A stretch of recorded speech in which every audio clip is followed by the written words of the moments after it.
Hello everyone. उम्मीद है कि आप सब ठीक होंगे। एफआईए फेडरल इन्वेस्टिगेशन एजेंसी का जो रिक्रूटमेंट प्रोसेस है उसके बारे में अपडेट देनी थी आपको, और उसका डिटेल्ड एनालिसिस करना है कि क्या क्या होना है और नेक्स्ट प्रोसेस क्या क्या होंगे और किस तरीके से होंगे। फिज़िकल फिटनेस से लेके जो ड्यूरेबिलिटी एंड्योरेंस टेस्ट होती है या फिर क्या क्या तरीक़ेकार होते हैं उनके, सारे के सारे इस पीडीएफ में डिस्कस करेंगे। ठीक है। Zonal director and concern director police head will ensure, मतलब वो जो टेस्ट सेंटर होगा, चाहे वो फिज़िकल ड्यूरेबिलिटी का टेस्ट हो या फिर हमारा रिटन टेस्ट हो, उसमें सारे के सारे जो जोनल डायरेक्टर होंगे और head of the police district जो होगा, डिस्ट्रिक्ट पुलिस का हेड जो होगा, वो अपना जो है सिक्योरिटी मेजर्स को ठीक तरीके से मेंटेन करेंगे एक तो, और जो प्रोसेस है वो मतलब किसी बिना किसी अनटोवर्ड इंसिडेंट के उनको कैरी आउट करना है। ठीक है। सबसे पहली बात यहाँ पे वो की गई है। ठीक है। Moving ahead, security arrangements will be made at the recruitment venues, जो मतलब उनके वेन्यूज़ होंगे मुख्तलिफ़ पाकिस्तान के शहरों में, वहाँ पे उनको सिक्योरिटी मेंटेन करके रखनी है to prevent cheating and avoid disturbance और violence, ensure transparency and fairness. सबसे पहली बात तो उनको चीटिंग को प्रिवेंट करना है। ठीक है। और उसके बाद उन्होंने डिस्टर्बेंस या वायलेंस को भी प्रिवेंट करना है और ट्रांसपेरेंसी और फेयरनेस को भी मेंटेन करके रखना है। फ़िज़िकल फ़िटनेस की बात पे आते हैं तो वहाँ पे फ़िज़िकल एंड्योरेंस टेस्ट होगी रनिंग की, जहाँ पे candidates must pass running endurance test. जो जोनल रिक्रूटमेंट बोर्ड होती है ZRB, यहाँ पे लिखा हुआ है ZRB, ये हाईलाइट कर देता हूँ मैं। जोनल रिक्रूटमेंट बोर्ड वो जो होती है वो अपना एंड्योरेंस टेस्ट की ज़िम्मेदारी लेती है। और जो हमारी रनिंग टेस्ट है, जो 7 मिनट्स के अंदर 1.6 किलोमीटर्स और 1.1 माइल, तो वो पास करना बिल्कुल मैंडेटरी है, कंपलसरी है टू मूव फॉरवर्ड। आपकी जो रिटन टेस्ट होगी MCQs वाली, उसको उस नेक्स्ट फेज़ तक जाने के लिए you have to pass the physical endurance test. ठीक है। ये उसके सारे डिटेल्स लिखे हुए हैं कि जो चेस्ट मेजरमेंट होगी वो भी उनकी ZRB ही कंडक्ट करेगी। जो चेस्ट मेजरमेंट होती है वो एक्सक्लूसिवली बॉयज़ मेल कैंडिडेट्स के लिए होती है, और फीमेल कैंडिडेट्स को जो रनिंग होती है वो विद इन 10 मिनट्स करनी होती है। ठीक है। और मूविंग अहेड, जो जोनल रिक्रूटमेंट बोर्ड होगी वो वीडियो रिकॉर्डिंग और फिज़िकल टेस्ट भी करेगी, ताकि उसमें कोई भी चीटिंग की गुंजाइश ना रह जाए, क्योंकि ऑफन टाइम्स ये होता है कि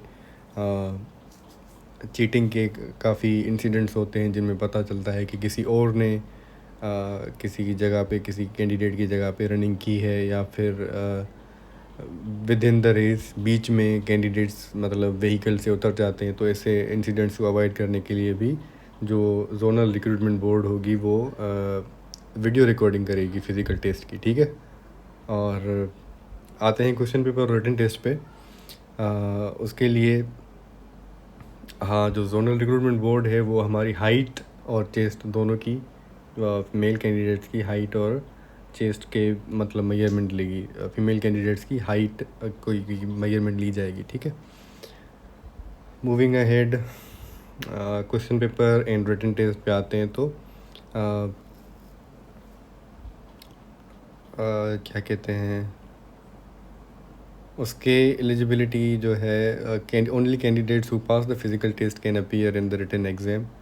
और डिफ़िकल्टी लेवल जो होती है, questions will match the qualification and standard for the required test, required post, मतलब पोस्ट के हिसाब से जो हमारी रिक्रूटमेंट होगी, जो टेस्ट बनाई जाएगी वो पोस्ट के मयार के हिसाब से बनाई जाएगी। फॉर एग्ज़ाम्पल जो ASI है या फिर सब इंस्पेक्टर है या फिर असिस्टेंट की पोस्ट है, तो उसमें जो डिफ़िकल्टी लेवल है तो वो उस पोस्ट की स्केल के हिसाब से रखी जाएगी, ताकि जो स्टूडेंट्स हैं जो अपीयर हो रहे हैं उसमें क्वालिफाई कर पाएँ। For example constable level post में ईज़ियर बेसिक लेवल होगी, इंस्पेक्टर, एएसआई लेवल पोस्ट जो है उनमें ज़्यादा डिफ़िकल्टी होगी। और रिटन टेस्ट का जो स्ट्रक्चर है वो भी मेंशन किया गया है कि 100 मार्क्स का क्वेश्चन पेपर होगा। टोटल मार्क्स उसमें 100 होंगी और paper prepared by a third party testing organisation, जो थर्ड पार्टी लेगी, ये लिखा हुआ है थर्ड पार्टी। और test conducted under FIA guidelines and DGFIA approval. ठीक है, उसमें DGFIA का अप्रूवल होगा और कंडक्ट जो है 50 marks, at least 50 marks will be considered passing marks in the written examination. ठीक है, among candidate who secure passing marks at least 3 candidates will be shortlisted each against each post। ठीक है, एक पोस्ट फॉर एग्जांपल है तो उसके against 3 candidates को written में सिलेक्ट किया जाएगा, शॉर्टलिस्ट किया जाएगा। फॉर एग्जांपल अगर 10 पोस्ट हैं तो रिटन क्वालिफायर्स में से एक पोस्ट के लिए 3 होंगे, तो 10 पोस्ट के लिए उसके लिए 30 स्टूडेंट्स को मंगवाया जाएगा। ठीक है, वे written test results must be uploaded on the testing organisation's website और result should be shared within 24 hours of the after the test। ठीक है, ये लिखा हुआ है 24 आवर्स। जब उसको कंक्लूजन हो जाएगा तो रिज़ल्ट भी अनाउंस हो जाएगी उसकी। पासिंग क्राइटेरिया ये है कि मिनिमम आपको 50 मार्क्स लेनी होंगी, 50% लेनी होंगी आउट ऑफ 100, तब आपको पास कंसीडर किया जाएगा। और टॉप टू बॉटम मेरिट होगी तो जो भी हाई स्कोर होगा जिसका भी उसको टेस्ट के लिए मंगवाया जाएगा। But you have to keep in mind that passing marks are 50 और आपका टारगेट होना चाहिए 65 to 80 मार्क्स, मतलब मिनिमम आपके होने चाहिए इतने to be shortlisted for interview. ठीक है, इंटरव्यू जो है वो भी जोनल बोर्ड ही कंडक्ट करेगी और 3 कैंडिडेट्स अगेंस्ट ईच पोस्ट वो रिक्रूट करेंगे, मंगवाएंगे इंटरव्यू के लिए। और मैंने एग्जांपल दिया कि if there are 10 vacancies for any post, around 30 candidates may be called for interview. अब इंटरव्यू पे आते हैं तो ये जो हमारा इंटरव्यू है इस पे आते हैं कि टोटल इंटरव्यू की मार्क्स होंगी 20 मार्क्स होंगे इंटरव्यू के और पासिंग मार्क्स उसकी 8 मार्क्स होंगी, मतलब मिनिमम आपको 8 मार्क्स लेनी है इंटरव्यू में से पास होने के लिए। अगर आपकी 8 से कम मार्क्स होंगी तो you will be considered failed in the interview. ठीक है, उसमें इंटरव्यू पैनल में एक साइकोलॉजिस्ट होगा जो आपकी प्रोफाइलिंग वगैरह करेगा।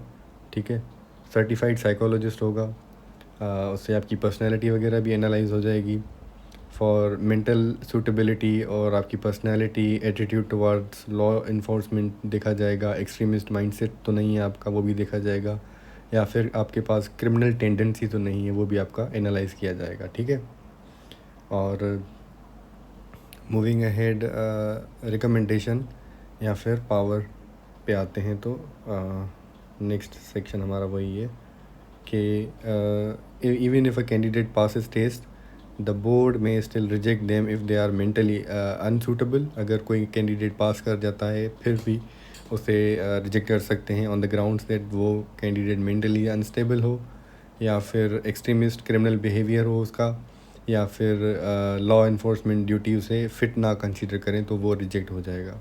अब मेरिट लिस्ट पे आते हैं तो ZRB जो है वो मेरिट लिस्ट प्रिपेयर करती है रिटन टेस्ट की और इंटरव्यू टेस्ट की। ठीक है, और ये जो हैं वो सेंट्रल रिक्रूटमेंट बोर्ड CRB को भेजे जाएंगे। CRB सेंट्रल रिक्रूटमेंट बोर्ड उसे भेजे जाएंगे और उसके बाद फाइनल मेरिट लिस्ट बनेगी। CRB prepares the final merit list for each post. Candidates are selected on overall merit। ठीक है, जितनी मेरिट होगी उसके हिसाब से कैंडिडेट्स शॉर्ट लिस्ट होंगे और सिलेक्ट किए जाएंगे। इंटरव्यू पासिंग कंडीशन क्या है कि only candidates who secured minimum 8 interview marks are secured for merit list. मतलब जो मिनिमम आपको 8 मार्क्स लेनी होंगी, उसमें आपकी डिफरेंट चीज़ें एनालाइज की जाएंगी, आपकी ड्रेसिंग वगैरह भी एनालाइज़ की जाएगी, आपसे सवाल पूछे जाएंगे और आपकी पर्सनैलिटी असेसमेंट भी होगी। विद इन दैट इंटरव्यू आपको 8 मार्क्स सिक्योर करने हैं, ठीक है। अब उसमें वेटिंग लिस्ट का भी मेंशन किया गया है कि ये जो है the validity of the waiting list, ठीक है। वेटिंग लिस्ट में ये है कि waiting list equal to 10% of vacancies will also be prepared. मतलब जो कैंडिडेट्स शॉर्टलिस्ट नहीं हुए उनके लिए एक वेटिंग लिस्ट बनाई जाएगी कि 10% जो भी उसमें 10% में के ज़ुमरे में आ जाते हैं तो उनको भी उनकी एक वेटिंग लिस्ट बनाई जाएगी। Total vacancies in any particular post will be displayed along with the result of successful candidate. The validity of the waiting list may be extended by the CRB। जो वेटिंग लिस्ट होगी उसकी validity को extend भी किया जा सकता है और वो DGFIA के अप्रूवल से एक्सटेंड होगी, ठीक है। उसके बाद आते हैं, इसका एग्जांपल दे दूँ आपको। अगर 100 वैकेंसीज़ हैं तो मतलब 10 कैंडिडेट्स को वेटिंग लिस्ट में रखा जा सकता है। उसके बाद आते हैं कि वेटिंग लिस्ट में remain valid up to 1 year with DGFIA approval. After 1 year fresh recruitment will start, ठीक है। मतलब 1 साल तक वेटिंग लिस्ट रखी जा सकती है और 1 साल के बाद उसके बाद फ्रेश रिक्रूटमेंट जो है वो स्टार्ट की जाएगी। जो बैकग्राउंड इन्वेस्टिगेशन है ये भी एक इम्पोर्टेंट पार्ट है रिक्रूटमेंट का। इसमें क्या होता है कि वेरिफिकेशन आपकी होती है आपके एजुकेशन डॉक्यूमेंट्स की और उसमें आपकी मैट्रिक, इंटरमीडिएट, हैक से लेके सारे जो बैचलर्स डिग्री वगैरह होती हैं, मास्टर्स डिग्री अगर आपके पास है, हायर क्वालिफ़िकेशन है तो सारे आपके वेरीफाई होंगे। आपके पास कैरेक्टर सर्टिफिकेट होना चाहिए और उनकी इंफॉर्मेशन जो है intelligence bureau, special branch, provincial police सबके पास जाएगी और आपका कैरेक्टर, आपका क्रिमिनल रिकॉर्ड, आपकी बायोग्राफिकल डिटेल्स और आपकी प्रोफेशनल इन्फॉर्मेशन सारे के सारे वेरीफाई होंगे बिल्कुल ठीक तरीके से, क्योंकि FIA रिक्रूटमेंट नहीं करती है, ठीक है। ये सारे के सारे उसमें मेंशन किए गए हैं कि आपकी सारी वेरिफिकेशन होगी, आपके कैरेक्टर की, आपके क्रिमिनल रिकॉर्ड की, आपके बायोग्राफिकल डिटेल्स की और आपकी प्रोफेशनल इन्फॉर्मेशन की, ठीक है। इसमें सारा का सारा मेंशन किया गया है। और सारा ये इंटेलिजेंस ब्यूरो, स्पेशल ब्रांच और प्रोविंशियल पुलिस के पास जाएगा फॉर वेरिफिकेशन। जो भी आपकी इन्फॉर्मेशन होगी, इन्फॉर्मेशन में क्या क्या होगा, आपका कैरेक्टर सर्टिफिकेट होगा, आपकी एजुकेशनल इन्फॉर्मेशन होगी, आपका अगर कोई एक्सपीरियंस सर्टिफिकेट है तो वो भी जाएगा, ठीक है। आपकी पूरी की पूरी बैकग्राउंड इन्वेस्टिगेशन होगी, ठीक है। और उसके अलावा तकरीबन 90 डेज़ इसमें लग जाते हैं। कैंडिडेट्स जिनका मतलब इनका वेरिफिकेशन फेल हो जाती है तो वो अपॉइंट नहीं होंगे। आपका एफिडेविट भी आपका रिक्वायर्ड होता है। उसमें at the application stage candidates must submit an affidavit, ठीक है। और इसके अलावा जो इम्पोर्टेंट बात है कि candidate will not automatically be rejected अगर उनके पास कोई अगर उनके ख़िलाफ़ कोई FIR हो या फिर चार्जशीट नॉट सबमिटेड हो या कैंडिडेट लेटर डिक्लेयर्ड इनोसेंट, तो उनके ख़िलाफ़ भी मतलब ऑटोमेटिकली वो रिजेक्ट नहीं होंगे, ठीक है। और जो CRB पावर है टू डिले सिलेक्शन वो भी इसमें मेंशन की गई है। CRB जो सेंट्रल रिक्रूटमेंट बोर्ड है, it may delay selection for up to 90 days to investigate the case further. अगर आपके ख़िलाफ़ कोई भी सस्पिशियस बात आ जाती है तो जो सेंट्रल रिक्रूटमेंट बोर्ड है वो आपकी रिक्रूटमेंट को 90 डेज़ के लिए डिले कर सकती है, ठीक है। और पुलिस रिपोर्ट जो है उसमें रिक्वेस्टेड होंगी कि आपके ख़िलाफ़ कोई पुलिस रिपोर्ट है या नहीं है तो वो भी पेश की जाएंगी, ठीक है। और फाइनल रिजेक्शन अप्रूवल जो है वो भी आ जाता है इसमें कि फ़ाइनल रिजेक्शन जो है it is based on criminal inquiry, it requires approval from director general FIA। तो डायरेक्टर जनरल जो है उनका एक एक्टिव रोल होता है रिक्रूटमेंट में, ठीक है। इसका मैं आपको समराइज़ करके बता दूं तो सबसे पहला आपका स्टेप जो है वो आपका अप्लाई करने का है। सेकंड स्टेप आपका लिखता जाऊँ मैं, 1 मिनट। पहले आपको अप्लाई करना है पहले आपको। उसके बाद आपकी फ़िज़िकल मेजरमेंट टेस्ट होगी आपकी, उसके बाद रनिंग टेस्ट होगी, उसके बाद आपकी 100 मार्क्स की रिटन टेस्ट होगी जिसमें आपने 50 मार्क्स सिक्योर करने हैं एटलीस्ट फॉर फर्दर प्रोसेस। उसके बाद आपका इंटरव्यू होगा 20 मार्क्स का, जिसमें आपने मिनिमम 8 मार्क्स लेनी है, और उसके बाद आपकी मेरिट लिस्ट बनाई जाएगी, जिसमें अगर आप शॉर्ट लिस्ट हो जाते हैं तो आपका बैकग्राउंड इन्वेस्टिगेशन होगा। अगर आपका बैकग्राउंड इन्वेस्टिगेशन भी क्लियर आ जाता है तो आपकी फाइनली सिलेक्शन हो जाएगी, ठीक है। और फाइनली एंड करते हैं इस वीडियो को यहीं पे। होपफुली आपके लिए एक हेल्पफुल वीडियो रहा। और FIA के नोट्स और प्रिपरेशन के लिए वीडियोस जो है मैं रेगुलरली अपलोड करता रहता हूँ, तो you can subscribe our YouTube channel and stay tuned for more such videos. Thank you and good